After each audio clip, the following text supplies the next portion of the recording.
Hoje eu estudo 6, né? Corpo, alma e espírito. Eu acrescentei a parte do corpo porque vai ser interessante a gente entender a parte da matéria mesmo, né?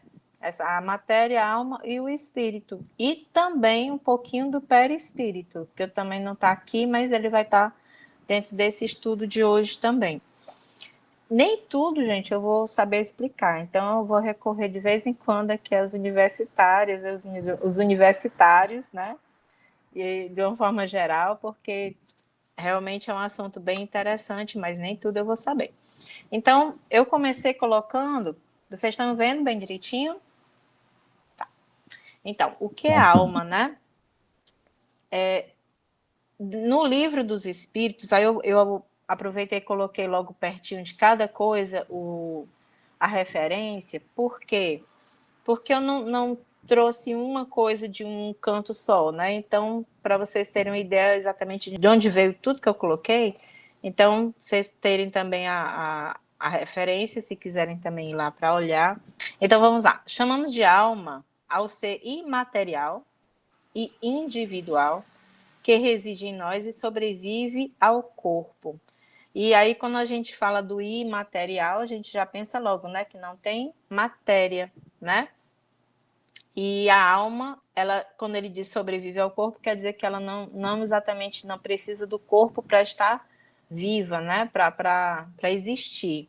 Foi isso que eu entendi dessa colocação. E logo no livro do Adilson, que vocês, alguns já compraram aqui, eu sei que vão adorar esse livro, que ele é um livro maravilhoso. A alma é a essência, a individualidade que somos, o ser imortal que dá vida ao corpo. E aí, essa frase, ela vai vir em outros momentos também, não ela, né? Mas assim, ela é uma explicação bem maior a respeito, em outros momentos também. E eu tirei algumas coisas do livro dos Espíritos também, a respeito do que é alma. Então, quando no livro do próprio Adilson, ele diz assim: não se pode confundir, né, a alma com um princípio vital, que anima a vida exclusivamente orgânica e que, esgotando-se, faz o corpo morrer e a alma o abandonar. Quer dizer que a gente não pode confundir a alma com o princípio vital, né? Ele tem uma outra função. E dentro do Livro dos Espíritos, no capítulo 2, ele tem uma pergunta também, né? Kardec faz essa pergunta: o que é a alma, né? E aí a espiritualidade responde, né? Um espírito encarnado. Aí vamos ver já algumas coisas sobre isso também. Então, no livro também do Ânima, ele diz: a alma é a sede da nossa inteligência, do pensamento e dos nossos sentimentos. Ela sente alegria, tristeza, isso é a alma, gente. E é ela quem tem dúvidas e quem toma decisões. Isso aqui não tirei de livro, tá? Eu fui ouvindo, lendo e acabei colocando esse resumo do que eu havia lido. É nela onde residem nossos traumas, nossos medos e o livre-arbítrio. Alguém tem alguma colocação a respeito de alguma coisa que eu falei até agora? Não, olha, só para chamar a atenção, que aí é uma divergência, né, que certamente vai passar na cabeça de alguns, é que está lá no perispírito. Não, a inteligência, o pensamento, quer dizer, toda a inteligência, o pensamento está na alma. O perispírito, ela vai refletir esse meu pensamento. Será que está bem esse termo, a alma sente? Pois é, deixa eu ver aqui. É onde eu ouvi muitas coisas na internet, assim, de sites vamos supor, do YouTube, mas de canais espíritas, quando eles falavam sobre a alma. Como ela, se você tem algum outro termo, ou assim, você não está concordando, pode me dizer, porque eu posso estar errada também. Isso não, é a sede mesmo. Você quer procurar onde está a inteligência? Está na alma. Ponto. É a sede, é ali que está. Não tem inteligência. Sentir, é o sentir, o verbo sentir que eu coloquei. Ela sente alegria, tristeza. Ou é a sede da alegria? É diferente?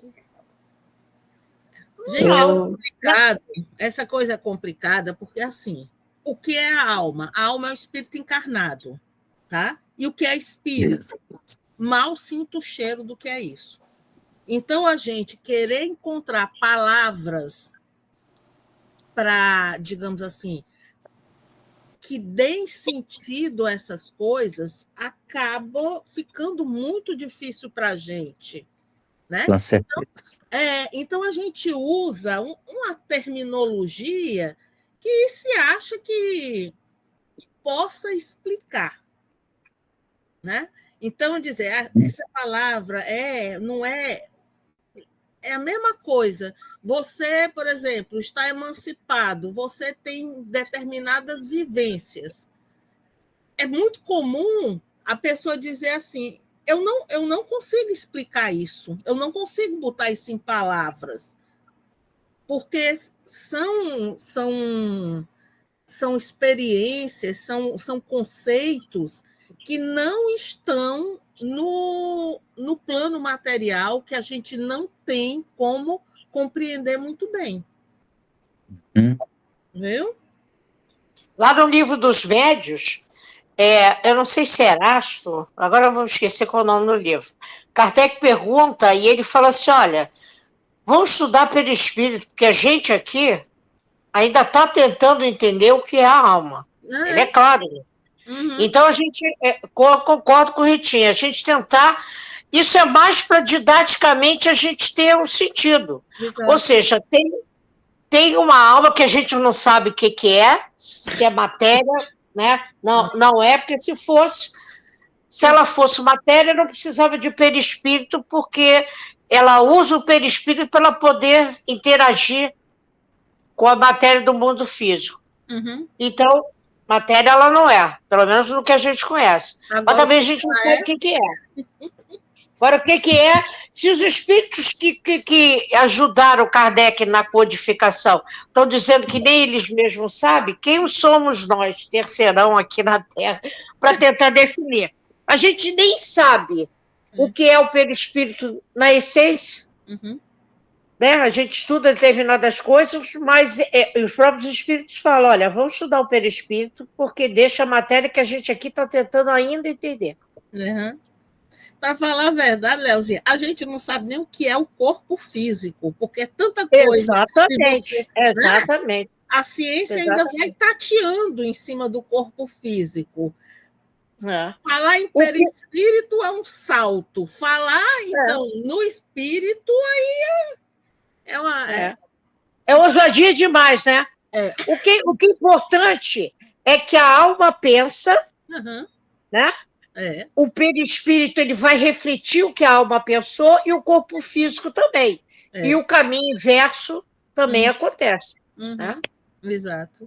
Lá no Livro dos Espíritos, já na introdução, acho que, salvo engano, é o item 13, Kardec fala que o conceito de alma ele vai depender muito do ponto de vista, que ela não tem uma acepção fixa. Ele mesmo coloca dessa forma, né? É porque, por exemplo, se você pegar, por exemplo, a Igreja Católica, ela vai dar um conceito de alma. Se você pegar, como você está dizendo, outras correntes filosóficas vão falar outra coisa, né? Vão dar outros significados. Mas aí ele diz, e dentro do espiritismo? Aí é esse conceito. Uhum. Né? O que foi mencionado aí por último, né? Está no item 2 da introdução do Livro dos Espíritos, que diz o seguinte: a divergência de opiniões sobre a natureza da alma vem da aplicação particular que cada um faz dessa palavra. Uma língua perfeita, em cada ideia teria sua representação por um termo próprio, evitaria discussões. Então, tá certo o que todos esperam, né? Definir alma ainda não está na nossa competência. A introdução mesmo, que depois que ele fala isso tudo, sem discutir o mérito das opiniões, onde ele diz assim: cremos mais lógico tomá-la em sua acepção mais vulgar. Por isso, chamamos alma ao ser imaterial e individual que reside em nós e sobrevive ao corpo.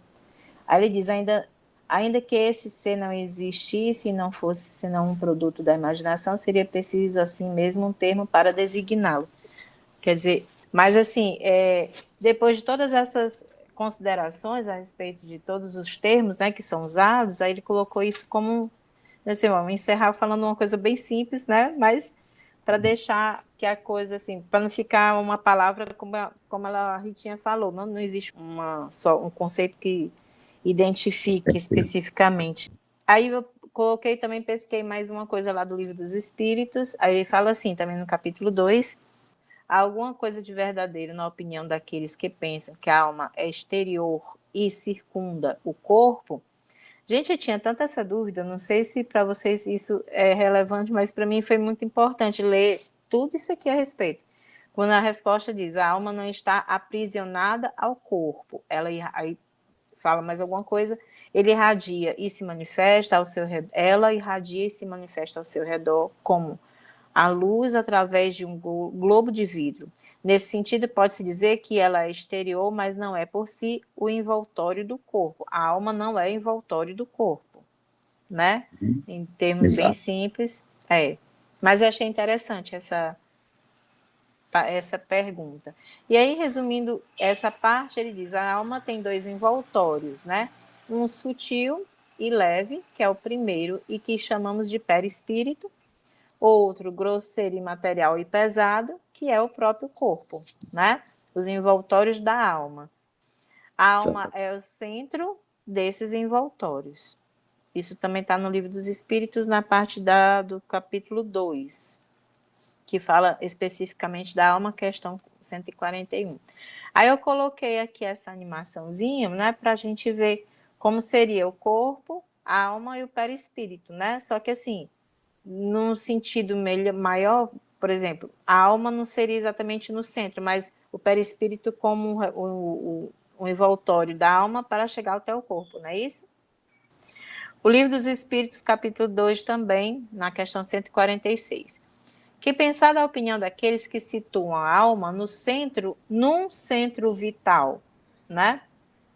Aí vem a resposta dos espíritos. Quer dizer que o espírito habita, de preferência, essa parte do vosso organismo, em vez que é para lá que convergem todas as sensações. Contudo, pode-se dizer que a sede da alma está mais particularmente nos órgãos que servem às manifestações intelectuais e morais. Eu trouxe essa pergunta especificamente para perguntar para vocês também, porque eu não entendi. Eu achei interessante a pergunta, mas eu fiquei na dúvida com relação a essa resposta. Eu entendo o que ele quer dizer, que é na cabeça. Se tiver que ser uma parte do corpo, é na cabeça. Das manifestações intelectuais e morais, eu penso assim, eu entendi assim. Gente, foi explicada, a inteligência está na alma, tem que refletir isso aí, né? É porque assim, ó, aquela figurinha que você mostrou anteriormente, pronto. A alma, ela vai funcionar assim. Ela está conectada, né, ao perispírito que se conecta ao corpo. Portanto, ela faz não é exatamente assim. A gente pode ter uma ideia de que ela está no meio, né? Ela não está no meio. Né? Ela está conectada ao perispírito, que está conectado ao corpo. De que maneira isso acontece, Rita? Não tenho a menor ideia. Né? Mas ela está, por exemplo, eu estou reencarnada. Eu estou conectado a algum centro vital nesse momento. Provavelmente eu estou mais conectada com os centros vitais de intelecto. Por quê? Porque eu estou, digamos, estou estudando, estou pensando. Então, assim, não é que ela esteja lá, né? Presa lá, amarrada lá. porque não está. Mas é como se o link dela, naquele momento, estivesse mais focado lá. Eu entendo dessa maneira, né? Não como ela está presa. O espírito, assim, ele não está dentro do cérebro. O espírito não é essa, digamos assim, essa visão.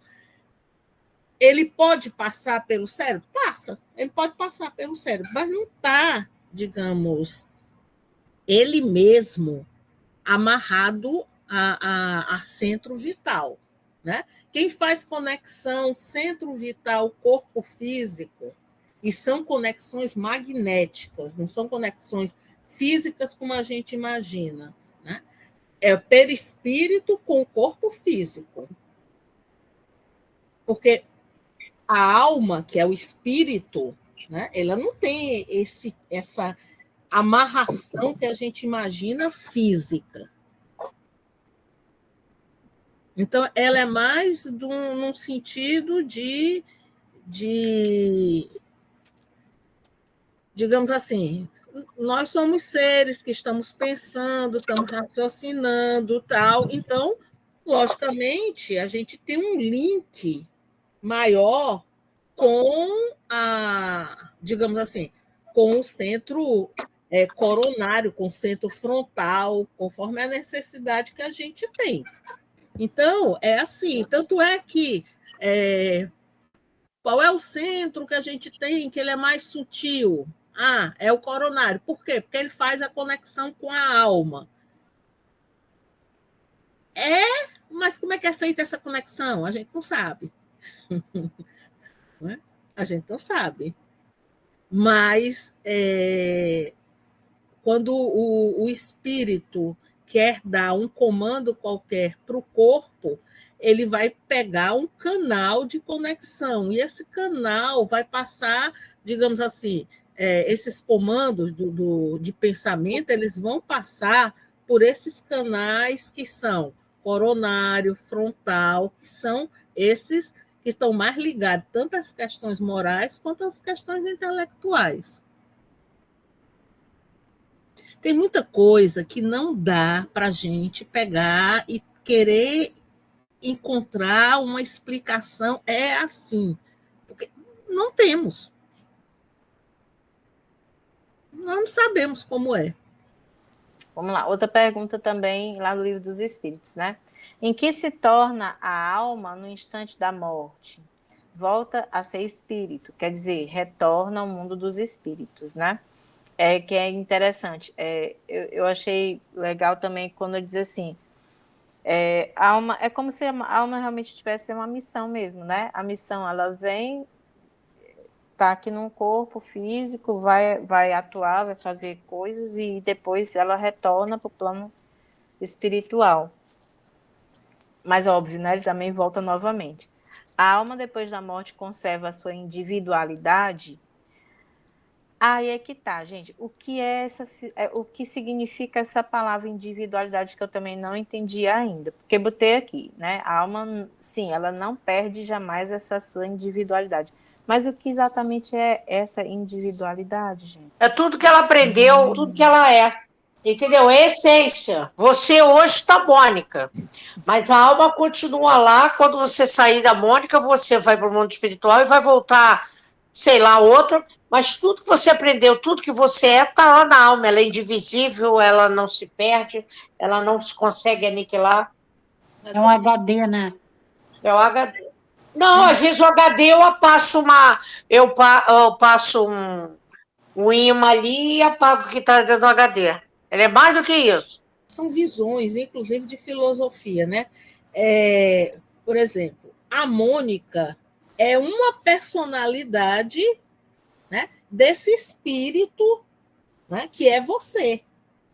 Então, hoje, você tem a personalidade Mônica, ontem você tinha outra personalidade. Tudo isso somado vai compor quem você é. Você quem? Você é espírito. Então, você não perde nunca a individualidade, porque existiam diversas teorias que achavam que A pessoa, depois que morria, ela voltava para um todo coletivo, um todo que se compunha com Deus, né? Então, não. Você é um ser, né? Você tem sua individualidade, você é um ser. Cada um de nós temos nossas individualidades, nós somos seres diferentes. O RG que está registrado na alma. O RG espiritual. É, o RG espiritual. E uma coisa boa, aí vem a lei da não retrogradação da alma. Exato. Né? Então, tudo que você aprendeu está lá. Ah, mas eu não lembro se eu já fui médica, se eu tenho conhecimento de medicina. Desencarna que você vai ver que você vai lembrar. Uhum. Uma vez no mundo dos espíritos, a alma conserva ainda as percepções que tinha quando na sua vida física, aí sim, e outras que ela não possuía, porque seu corpo era como um véu. Acabou de dizer isso, não foi, Leozinha? Uhum. Como Também. um véu que as obscureciam. A inteligência é um atributo do espírito, mas que se manifesta mais livremente quando não há obstáculos. Que no caso é o corpo físico, né? Só chamando a atenção aqui, dá a impressão que você, quando morre, né, já sai sabendo de tudo. Não é bem assim, né? A espiritualidade, ela tem o cuidado de deixar a Mônica perceber quem foi a Mônica dentro da condição moral, espiritual que a Mônica se encontra. Uhum. Então, desencarnou, a Mônica pode saber da vida essa menos, sei lá, 2 encarnações. Então, a espiritualidade trabalha isso com muito cuidado, porque o objetivo não é deixar você enlouquecida. Você já vai passar por um período de perturbação. Aí descobre que matou 500. Às vezes, seu espírito não está preparado para isso. Exato. Então, essa coisa é gradual em função, né, do que os espíritos planejam para esse espírito que hoje está Mônica. Né? Porque o objetivo não é você falhar. Qual é o objetivo? Está sempre evoluindo. Então, eu não vou botar coisa na sua cabeça que pode deixar você pior. Então, não seria espírito puro aí trabalhando para a tua evolução. Aí é que, assim, entra um pensamento a respeito da hipnose, né? Aquela regressão. Será que é tão benéfico a gente saber o que é que fez ou deixou de fazer? Porque realmente é algo muito poderoso, né? Existem casos e casos. Né? Às vezes a pessoa tem um nível de perturbação tão grande que um terapeuta pode fazer uma avaliação de que se você lembrar determinadas coisas, podem lhe ajudar. Mas a grande questão é, uma vez lembrando, você vai ter que lidar com aquela lembrança. E não necessariamente todo mundo vai ser capaz de lhe ajudar. Então, esse é que é o cuidado que a gente tem com relação às regressões. Né? Se você pega, digamos, um terapeuta e ele tem condição de lhe botar de pé com aquela lembrança, tudo bem. Se não, pode ser que você entre numa confusão maior ainda. Né? Agora, existem... foi a coisa que a Léo falou. Quando eu desencarno, eu saio lembrando o meu passado todo? É um livro aberto? Não, porque determinadas lembranças vão me causar tanto mal que é como ela disse, eu acabo ficando louca no plano espiritual. Então, eu vou me lembrando a proporção que eu sou capaz de lidar com aquelas situações. Eu consigo. Aí sim, eu saio, né? Mas não sendo, não. O mesmo cuidado a gente tem que ter com relação a lembranças de vidas passadas. Existem lembranças que são, digamos assim, elas vêm. Né? Existem outras que são provocadas. A questão sempre é como é que eu vou lidar com essa informação. Se aquilo eu conseguir digerir, compreender, né? Tudo bem. Mas outras não. Gente, tem dores pesadíssimas, dores que eu sofri e dores que eu infligi aos outros. E não necessariamente eu estou preparada para lidar com isso. É uma coisa. Complementando aqui, quem percebe aquele livro Nosso Lar, é isso que Ritinha está falando. Quando o André Luiz é resgatado, né, ele leva uns 7 capítulos para estabilizar o emocional dele. Imagina se ele tivesse, assim que desencarnou, soubesse tudo que ele fez. Ele já estava enlouquecido. Lembrando da última. Ele não sabia com a última, que dirá se ele soubesse outra. Então, os 7 primeiros capítulos, você vai ver que a espiritualidade está trabalhando o emocional dele. Isso é o André Luiz, mas sabe Deus outros aí que ficam séculos e séculos até se estabilizar emocionalmente. Aí, então, a gente pode falar de outras vidas, entendeu? Chegamos no corpo. E o que é o corpo, né? Aí lá no livro do Adilson ele diz assim, o corpo é a matéria, é o envoltório da alma. No sentido de ser a matéria que recebe essa alma, né? Não exatamente o envoltório em si específico, mas ele é o executor das vontades da alma. É a expressão da intimidade da alma através de ações e sensações. E uma das coisas que eu peguei lá no Livro dos Espíritos, né, até marquei aqui de amarelinho, ele diz assim, o corpo pode existir sem alma, né? Sim, todavia, desde que cessa a vida do corpo, a alma o abandona. Realmente o corpo ele é só onde nós vamos, não vou dizer casca, porque parece assim uma coisa meio, né? Mas acaba sendo algo que vai ser usado para isso, né? Para que lá no livro, desculpa. Lá no Livro dos Espíritos tem crianças, são mulheres que geram um feto sem nenhuma alma, sem nenhum espírito associado a eles. Agora não me pergunta por quê. Né? No Livro dos Espíritos tem Nath, como é que chama? Nath mortos, Nath mortos. Eles aguentam até determinado ponto e depois abortam, né? Depois abortam. Porque não tem nenhum espírito associado a ele. É estranho, né? É porque, assim, ele diz que em algum momento ele fala aqui, que eu estava lendo, ele diz assim, que... Não, mas eu acho que eu botei isso aqui. Peraí, depois a gente chega lá. Antes do nascimento... Pronto, é esse aqui, ó. Antes do nascimento, não há ainda união definitiva entre a alma e o corpo, exatamente. Da concepção até o nascimento, ele ainda não está definitivamente no corpo. Só a partir do nascimento, não é isso? Eu diria o seguinte, que o feto, ele está muito associado ainda ao perispírito da mãe também, né? Então, essa confusão mental, mãe e ele, né? Ele ainda não está como indivíduo ele só a partir dos 7 anos, né? Que a espiritualidade diz para a gente, enquanto indivíduo. Antes ele sente parte do todo. Não, mas aqui no livro ele fala assim, ó, que antes do nascimento não há ainda união definitiva da alma e do corpo. Porque... fala. Nesse processo entre a concepção e o nascimento, é como se fosse...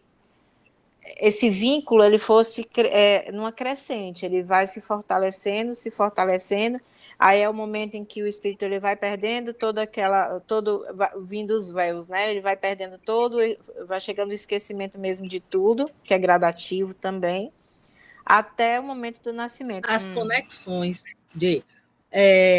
do perispírito com o corpo físico, elas são extremamente sutis. Com o passar do tempo, essas conexões entre os dois é que vão se fortalecendo. É por isso que quando o corpo nasce, elas digamos assim, elas vão cada vez se fortalecendo e vai tendo esse vínculo. E que foi a ideia de que, por exemplo, essa conexão ela só vai estar bem fortalecida mesmo em torno dos 7 anos, né? Que tem a história dos 7 anos. Dos 7 anos, Por isso é que criança pequena tem mais facilidade de lembrar vidas passadas. Por quê? Porque, espíritos. Porque sem ser médium, sem ser médium. Ser médium, né? Consegue ver espírito. Por quê? Porque o corpo ainda não tem essa influência tão grande, não retém com a intensidade que ele vai reter à proporção que for crescendo. São laços mais sutis. Né? Então, por isso é que, digamos assim, é como se espírito e perispírito ficam mais soltos. Né? É como se, não é isso, mas vamos tentar imaginar. Quando a gente dorme, não consegue ter soltar e a gente consegue ter uma vida espiritual mais atuante, quando se dorme. Nessas fases acontece, vamos dizer, algo meio semelhante.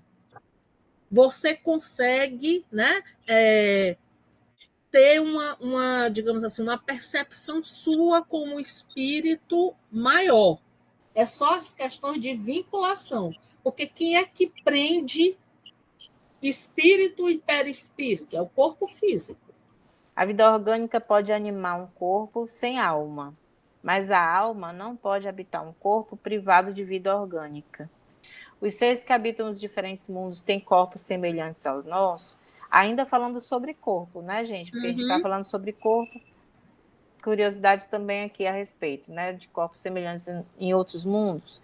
Aí a resposta, sem dúvida, eles têm corpos, porque é preciso que o espírito esteja revestido de matéria para poder agir sobre a matéria.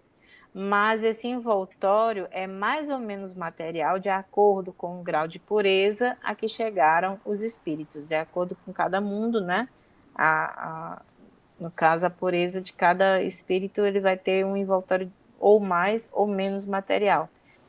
Para ligar a alma ao corpo, é necessário um elemento intermediador, que por sua natureza seja capaz de vincular-se tanto a um, no caso a alma, como ao outro, que é o corpo, né? E esse é o perispírito. Está lá no livro do Adilson, só não esses dois termos, alma e corpo, que eu coloquei em itálico. E o que vem a ser o perispírito, né? É um corpo semimaterial, extremamente dinâmico e complexo nas suas estruturas, de modo que consegue se conectar com o ser sutil e incorpóreo, que é a alma, ao mesmo tempo em que se pluga ao corpo material. E aí vem aquela ideia, né, de que realmente a alma precisava ter alguma coisa um pouco mais, vamos dizer assim, ela não podia se ligar diretamente ao corpo, então ela precisava de um intermediário que fosse parte mais material para poder se ligar ao corpo e um pouco mais sutil que pudesse ligar a ela, né? Que desse essa conexão dos dois lados. Perispírito é o laço que une o espírito à matéria do corpo, sendo tirado do meio ambiente, do fluido universal. Contém ao mesmo tempo eletricidade, fluido magnético e até certo ponto a matéria inerte. Poder-se dizer que é a quinta essência da matéria, o princípio da vida orgânica, mas não da vida intelectual. Ele só se expressa, né? Tudo é casadinho, porque lembra quando a gente falou sobre o fluido cósmico dentral? O fluido cósmico é ele que faz com que a alma ou o espírito consiga se expressar no mundo da matéria. E o que é o perispírito? É tudo fluídico. E que é o quê? É oriundo do fluido cósmico universal, do orbe aonde ele está. Gente, se alguém não estiver entendendo, diz que não está entendendo, para a gente ver. Explica de outra maneira e ver se clareia. Né? Porque isso aí não é fácil, não. Então, ainda falando sobre o perispírito, né? É o agente das sensações externas. No corpo, essas sensações estão localizadas pelos órgãos que lhes servem de canais. Destruído o corpo, as sensações ficam generalizadas. Aí nessa parte aqui do livro, ele estava até inclusive dando exemplo de certas partes do corpo quando são mutiladas, né? Que a gente consegue ainda sentir dor, mesmo sem ter a parte física do corpo. Não é isso? Sim, porque o perispírito não foi destruído. O corpo físico foi destruído. Então, aquela pessoa que perdeu a mão ou perdeu o membro, ela continua ainda encarnada sentindo aquelas sensações, porque o perispírito não foi destruído. Foi destruído é o corpo físico. Estava ouvindo alguns vídeos do YouTube de pessoas da área do espiritismo e alguns cientistas também, mas todos com palestras voltadas para o tema duplo etérico. E esse exemplo que vocês deram do membro mutilado, eles citaram como exemplo do duplo etérico. Então, qual é a relação? Eu pergunto, porque eu tive muita dúvida em relação a duplo etérico e ectoplasma. Eu estava estudando sobre os dois temas. A gente, na verdade, está discutindo isso num grupo lá da Capela do Sol. Mas aí, como vocês citaram o exemplo agora do mutilado, e eu vi isso no duplo etérico, alguns palestrantes falam que tem uma diferença bem sutil e outros falam que é a mesma coisa, do duplo etérico com o perispírito. Com o perispírito. Aí eu queria saber... Posso falar? Eu estou até procurando aqui, que eu fiz umas anotações. Peraí, vamos chegar. Esquece, segura aí o ectoplasma. Tá. Na verdade, Kardec veio com o termo perispírito, e ele é um conjunto, na teosofia, a gente vai abrir, não é no espiritismo, na teosofia, vai se abrir os diversos corpos que estão dentro do perispírito, do qual o duplo etérico é um deles. Então, quem vai falar de duplo etérico? André Luiz. Mas para Kardec está tudo ali dentro. O que a gente sabe do duplo etérico? É a parede, vamos dizer assim, a parte do perispírito mais próxima do corpo físico. Ele que faz um filtro. Vamos dizer assim, o duplo etérico é um filtro. A alma pensa alguma coisa ruim, transmite para o perispírito. E aquilo, ao ser jogado no corpo, ele faz como se fosse uma barreira. Imagine se tudo... Porque a gente sabe que os maus pensamentos, a gente destrói o nosso corpo, né? A gente sabe que isso acontece. Então, uma das funções do duplo etéreo é fazer esse filtro. Então, quando a gente já sente dor de alguma coisa no corpo físico, é porque já saiu isso do perispírito e já está em direção ao corpo. Você vai ver alguns magnetizadores assim, mas eu senti aqui na região do fígado. Não, mas eu fiz exame agora, não tem nada. Espera 1 ano, 2 anos, ou daqui a coisa, aquilo vai reverberar. Porque o magnetizador estava lá fazendo o tato do corpo perispiritual e que ali tem, vamos dizer assim, uma mazela ali. Ele, como magnetizador, percebeu, mas ainda não atingiu o corpo físico. Mas mais lá na frente, se não for ser tratado, vamos dizer assim, isso vai reverberar no corpo físico. Não sei se ficou claro. Então, esse termo duplo etéreo só foi falado para o André Luiz. Certo. Agora, vamos lá no ectoplasma. Não falando do ectoplasma que está na célula, porque tem o ectoplasma da medicina e tem o ectoplasma que é uma derivação do fluido vital. Isso. E aonde está isso? No duplo etéreo. O André Luiz fala lá nas materializações, ele fala que começa ali no duplo etéreo, mas ele passa para o corpo, tem uma reação química, e é ali que nós exalamos, né? Nós liberamos o ectoplasma, seja ele para cura, seja ele para materialização, que é aquelas, parecendo aqueles algodões, né? Não sei se sai pelas vias respiratórias. Mais pelas vias respiratórias. Ficou claro? Ou está ainda com dor? Não, ficou claríssimo. Muito obrigada. Agora, só complementar uma coisinha, diga. o duplo etérico, ele tem a função dele é uma função energética, né? De suprir o corpo. Quando você desencarna, o duplo etérico também fica sem função, tá? Sim. Então, assim, se você pegar um espírito desencarnado, ele não vai ter este campo dentro do perispírito que a gente vai chamar de duplo etérico, não. Beleza, isso aí, Ritinha, bem lembrado. Tanto é. Porque não tem mais fluido vital. Ele não tem mais fluido vital. Exatamente. Não Sim, tem é onde está o fluido vital. Por isso que a gente diz que os espíritos não podem fazer magnetização. Por quê? Porque eles não têm fluido vital. O que eles fazem? Eles trabalham em conjunto com a gente, então, assim, eles podem direcionar esses fluidos, eles podem complementar com algum fluido da natureza, mas, assim, o dono do fluido é quem está encarnado. Certo.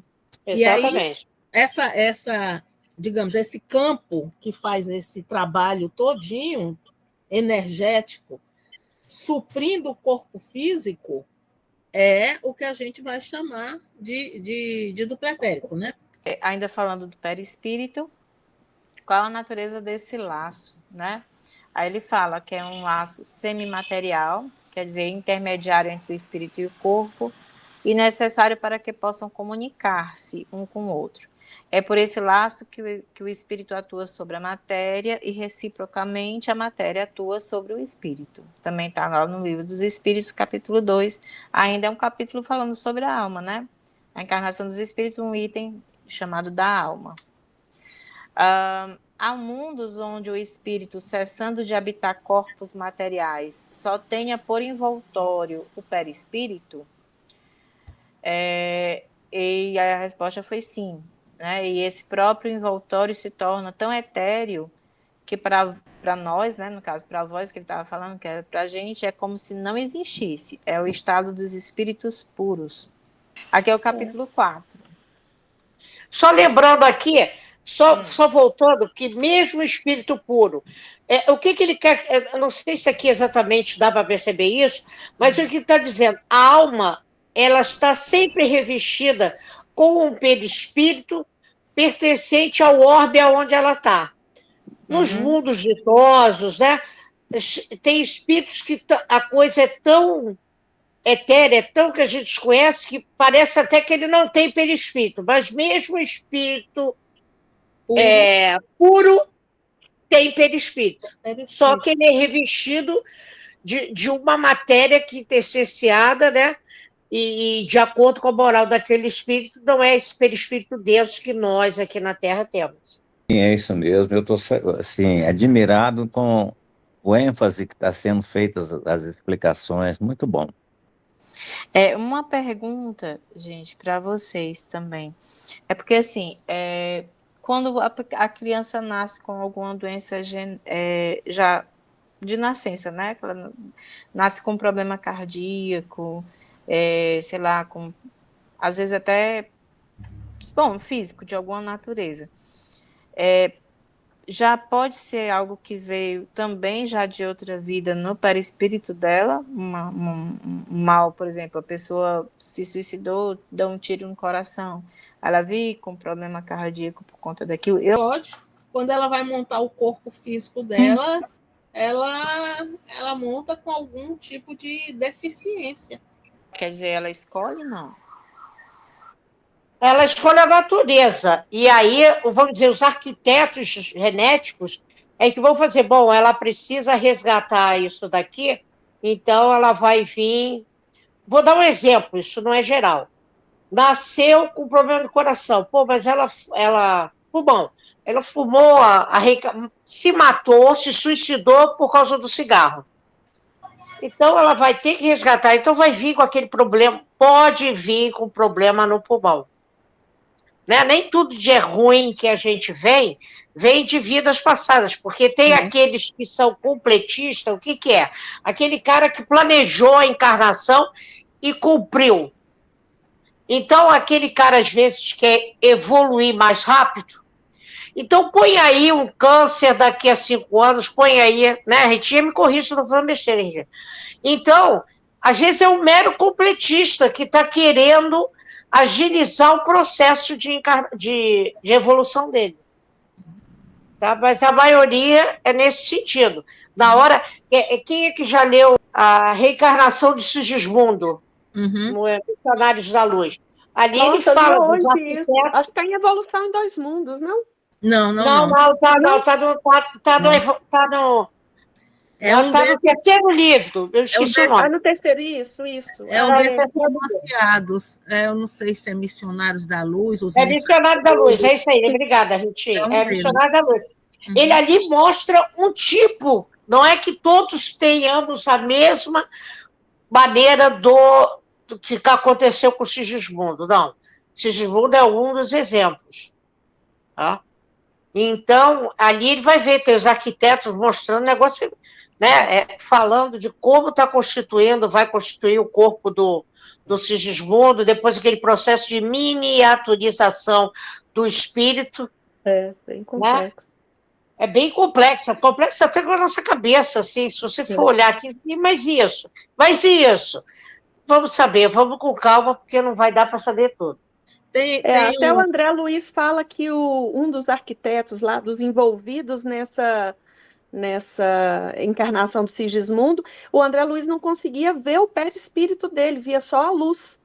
Então, assim, como vocês explicaram, tem o perispírito, mas é tão evoluído, tá numa fase tão acima do que a gente tem a capacidade de conceituar. De perceber, é isso aí. Tem uma passagem, já no final de um livro, que por sinal eu não indico a ninguém, mas assim, é um livro muito bom, que é Memórias de um Suicida.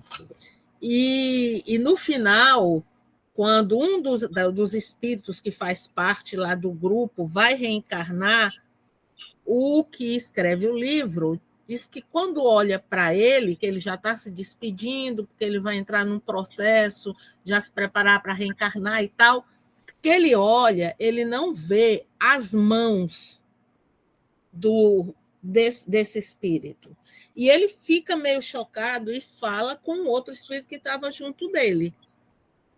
Aí o espírito diz assim, ele é tão traumatizado, porque por diversas encarnações ele assassinou uma pessoa que ele gostava muito, mas toda encarnação ele assassinava essa pessoa.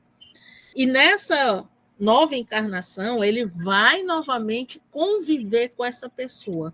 O medo dele de assassinar mais uma vez é tão grande que é como se na mente dele ele desmaterializasse as mãos.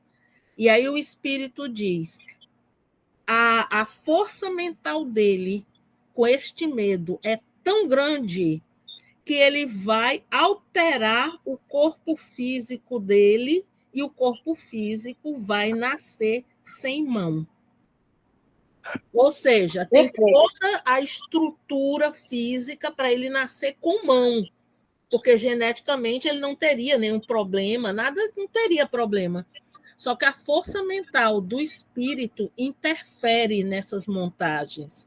Então, assim, o medo dele falhar pela terceira, pela quarta vez, sei lá qual era a vez, era tão grande, que ele vai fazer com que o corpo, que vai começar a se montar, nem está ainda, porque ele nem entrou no processo de reencarnação, mas ele vai fazer com que esse corpo não tenha mão. Então, assim, o espírito interfere no corpo, passa por cima de qualquer código genético, né? Existe toda uma estrutura física que já é, digamos assim, pré-montada, mas o espírito ele é capaz de interferir. Alterar, isso aí. Alterar. Daí porque algumas pessoas, por exemplo, você olha, existe uma predisposição familiar para um tipo de câncer, e aquela pessoa nunca tem. Por quê? Porque existe um trabalho do espírito que não. Agora, por que isso? Aí cada caso é um caso. né? Exatamente. E aí diz assim, no Livro dos Espíritos, né, capítulo 2, minha bateria está A gente fraca, roda, roda, roda e fica no mesmo canto. né? Que era a alma antes de se unir ao corpo, né? Uhum. Ela era o espírito. É. O mesmo espírito pode encarnar em dois corpos diferentes ao mesmo tempo? Não. O espírito é indivisível e não pode animar simultaneamente dois seres distintos. Aqui no Livro dos Espíritos também, no capítulo 2. A alma e o perispírito são inseparáveis e constituem o que chamamos de espírito, né? Que ele chamou de espírito. A alma é o espírito encarnado, né? É. Isso aí. Agora, só chamando a atenção que lá no Livro dos Espíritos, acho que no início desse capítulo, Kardec faz uma diferença. Você vê que o espírito que está aí está escrito em E maiúscula. Esse espírito com E maiúscula somos nós. Agora, se você for lá na concepção do universo, Deus, espírito e matéria, aquele espírito que está lá escrito é com E minúsculo. Então, você vê aí no início desse capítulo uma nota, tá? Porque quando você olhar o espírito com E maiúsculo, somos nós. Agora, o espírito com E minúsculo é aquele lá daquele triângulo, Deus, espírito e matéria. O espírito com E maiúsculo é no sentido da individualidade, é o ser. Temos então que a alma é una, enquanto o espírito é duplo, né? Porque ele é composto pela alma e perispírito. E o homem é um ser triplo, porque ele contém a alma, no caso o perispírito, né? E o espírito. O corpo, desculpa, o corpo, perispírito. Bom, o corpo, a alma e o perispírito. Isso aí. Aí vamos nós. Aí tem aqui a figurinha, ó, que eu botei a alma, o perispírito, que eles formam juntos o espírito. Isso. Mas o organismo biológico, que é o corpo, aí vem o homem. Perfeito. Né? Adorei. Ficou muito bom. Então, assim nós temos os espíritos desencarnados, que são os habitantes da dimensão espiritual, e os espíritos encarnados, enquanto o corpo está animado. A imersão do espírito no meio físico através do nascimento não implica em perda das suas capacidades, mas reduz drasticamente a possibilidade de uso delas no que se refere a pensamento, comunicação, memória, percepção e locomoção. Que ele quer dizer aqui com relação a quando ele está fora do corpo, né, em emancipação, ele tem uma liberdade bem maior para tudo, inclusive se comunicar através do pensamento, né, as percepções que ficam independentes do corpo físico. Todo mundo assim que tem experiências de emancipação, acredito que já vivenciou alguma experiência que é assim, gente, quando eu estou emancipada, eu sei muito mais do que eu sei quando estou aqui. Né? Por quê? Porque essas informações, esses conhecimentos são do espírito. Mas quando eu estou na matéria, a matéria ela cria como uma barreira e eu não acesso essas informações. Então, basicamente, quando eu estou aqui, o que eu sei, é claro que tem coisas minhas que eu trago, mas assim, basicamente, o que aqui eu sei é o que eu aprendi aqui. Agora, é claro, tem as ideias inatas, né? As chamadas de inspiração, né? Quando eu tive essa inspiração, né? Essa inspiração é quando eu acesso informações minhas que não são necessariamente desta vida. E desdobrado você não nessa vida e pode ser até mais lá na frente. Com você desdobrada, né, você emancipado, você pode não só ver passado, presente e o futuro. Né, os espíritos têm sexos, né? Não como entendeis, pois os sexos dependem do organismo. Entre eles há amor e simpatia baseados na identidade de sentimentos. Aí eu busquei isso lá no capítulo de Sexo dos Espíritos, que eu também pesquisando a respeito dos espíritos. O espírito vê as coisas tão distintamente como nós. Aí a resposta, mais distintamente, porque sua visão penetra aquilo que não podeis penetrar. Nada a obscurece, né? A visão. Os espíritos experimentam a fadiga e a necessidade de repouso? A resposta, não podem sentir a fadiga tal como o entendeis. E, por consequência, não tem necessidade do vosso repouso corporal. Sua ação não é material, mas intelectual, e seu repouso moral. Quanto mais sejam elevados, menos necessitam de repouso. Ainda também sobre os espíritos. Eles ouvem o som da nossa voz, entretanto compreendem-nos sem o auxílio da palavra, apenas pela transmissão do pensamento. A faculdade de ver é um atributo essencial da alma. Para ela não há obscuridade e se apresenta mais extensa. Eu acho que eu ia botar que era mais penetrante para os que estão mais purificados. A alma ou o espírito tem, pois, em si mesma a faculdade de todas as percepções. Essa pergunta 257, que depois tem ensaio teórico, ele vai explicando direitinho, né? Porque aqui, na verdade, quando ele fala apenas pela transmissão do pensamento, nem todo espírito consegue ler o pensamento ainda. É por isso que na hora da leitura do Evangelho é bom que a gente lê em voz alta, né, Leozinha? Exatamente. Quanto mais o espírito, que é o que a gente vai chamar, que ele está materializado, quanto mais ele se vê como encarnado e não como desencarnado, a maneira de pensar, a maneira de sentir dele é como se ele tivesse encarnado mesmo. Por isso é que ele sente a dor física, ele acha que ele não está com perna, ele não consegue entrar se não abrir a porta. Por quê?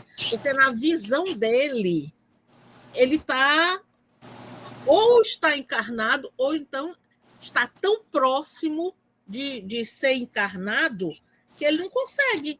E aí aqui no livro do Ânima, ele ressaltou essa parte que eu já tinha falado, né? Mas ele acrescentou uma coisa também. Ele diz assim: é através do pensamento que o espírito consegue se expressar, não precisando de órgãos físicos especiais para isso, nem de línguas ou verbalizações.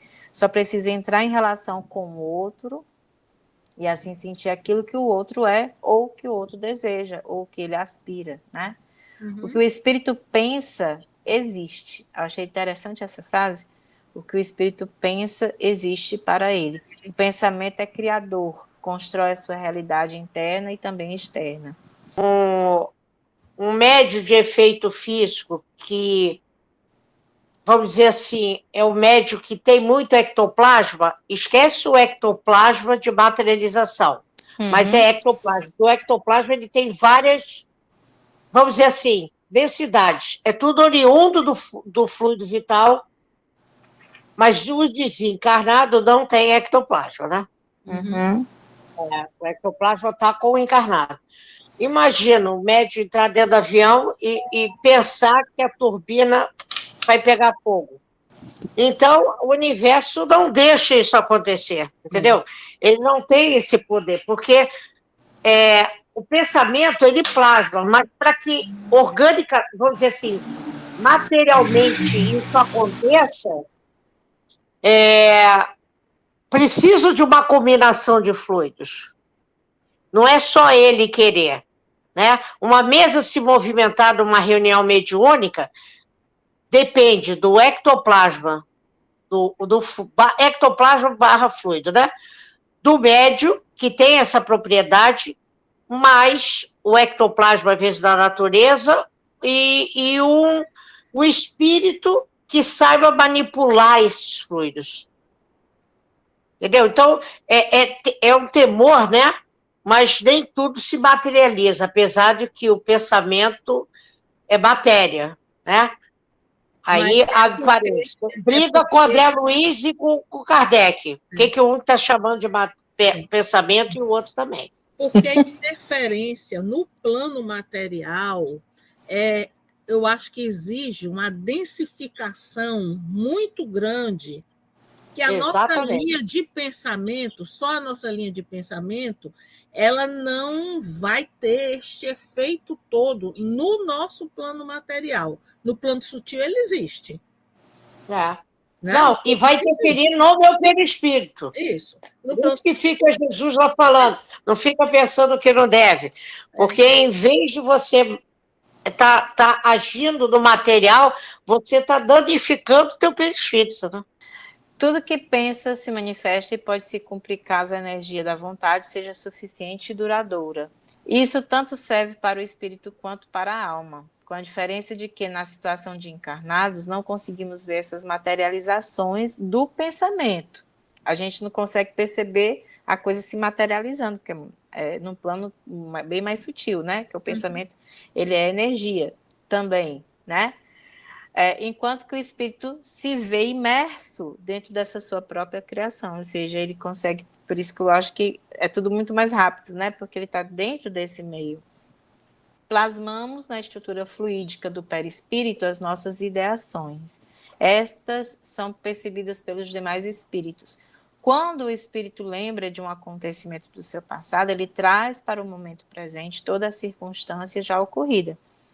Aquela memória se projeta para fora de si, constituindo-se em imagens, sons, cheiros, movimentos, como num filme que se plasma no ambiente ao redor, modificando todo o panorama que por ele é visto e sentido. Essa parte aqui que é complicada. Não é o que você exatamente deseja, é o que você pensa. Você pode pensar assim, uma lembrança, aquela coisa assim, de um momento que passou, algo que você viveu.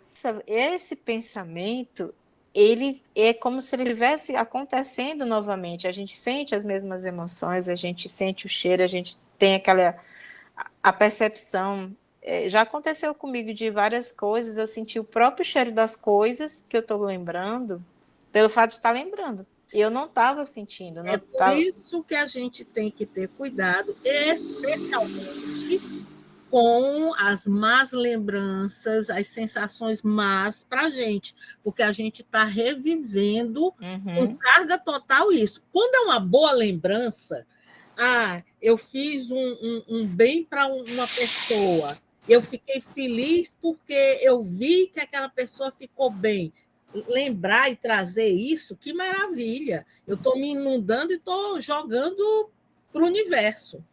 Mas quando eu trago dores, rancores, eu estou trazendo como se eu estivesse vivendo. Então, quando a gente não aprende a entender que aquilo foi uma lição de vida, foi um aprendizado. Eu sofri, mas o que foi que aquele sofrimento me trouxe? Eu aprendi isso, aprendi aquilo outro. Quando você traz essa lembrança, ela tem um outro peso, de só quando eu trago a dor que eu senti por tanta raiva que eu tenho. Então, isso vai ter um outro peso. Então, é essa questão que o espírito precisa se trabalhar. Né? É verdade. E não é fácil, não, minha filha. Se fosse fácil, a gente não estava aqui no mundo de provas e expiações ainda batendo cangalha. Não estava. É difícil. O ruim é quando isso interfere na outra pessoa, né? Em outras pessoas, quer dizer. Vamos lá. Para finalizar, o pensamento transporta o espírito para onde ele deseja ir, e mais rápido que um raio. Basta pensar, ele lá estará. Está no livro também do Adilson, né? Aí olha só. Oi. Fala. Não, desculpa, vai lá. Não, pode falar, porque isso aqui não, já fala, Monique. Mas é o último slide. Porque aí quando olha só. O Kardec faz essa pergunta que a Adilson colocou aí, Kardec faz, acho que era 82. Onde é que está a sua alma? Onde está o pensamento? O pensamento está onde está a alma. Baseado nessa informação que a gente consegue fazer muito bem um passo à distância. Exatamente, eu estava pensando nisso. Exatamente, porque o corpo físico está aqui, mas o meu pensamento está onde? Lá na Mônica, dando passo na Mônica. Então, o meu espírito está lá. Mas você está aqui, sim. mas o meu pensamento, que é a minha alma, está lá, então eu consigo sentir ela. É bizarro, né? Mas é pura realidade. Meu corpo está aqui, né? Meu corpo está aqui. O corpo está aqui, mas a minha alma está lá. Então, assim, gente, a gente estava já finalizando mesmo, né? Para o exercício, que trouxe assim um pensamento, uma ideia minha, né? Que a gente, antes de dormir, a gente possa reviver quaisquer dos bons momentos, né? Que a gente passou durante aquele dia ou durante a semana, que é como a Ritinha disse, como são boas as lembranças, né? Elas trazem um bom sentimento, alguma sensação boa, isso é ótimo. Buscar lembrar de cada detalhe, sorriso, música, cheiro, sabor, e exercitar, adormecer sempre com os bons pensamentos e boas recordações. Verdade. Né? Exatamente. E é isso, gente. Por hoje é só. Gente, olha só, a gente vai fazer só uma precezinha de encerramento e como eu gostei muito da prece do Paulo, eu vou querer que ele faça de novo. Opa, Paulo, vai lá. Paulo, você tá aí? Tô aqui. Ah, tá. Então, tu faz a nossa prece de encerramento. Vai, com prazer. Amado Mestre Jesus, com um coração grato por esses momentos que nos concedeste, voltamos à vossa presença para vos agradecer por esta grande oportunidade. Pedimos a vós que nos conceda sempre esse trabalho de podermos arregimentar cada dia mais e que possamos para aqueles que chegam até nós. Agradecemos a vossa Mãe Santíssima, nos mantendo numa mesma sintonia, e a esta espiritualidade amiga que esteve conosco, aquilo que pudesse ser de melhor que nos absorvêssemos, dando esses momentos de estudo. Agradecemos aos companheiros a participação, a ênfase na instrução, o conhecimento que foi colocado à nossa disposição. Pedimos a Deus Pai Todo-Poderoso que nos dê outras oportunidades e que nos mantenha unidos. Que assim seja. Que assim seja. Seja.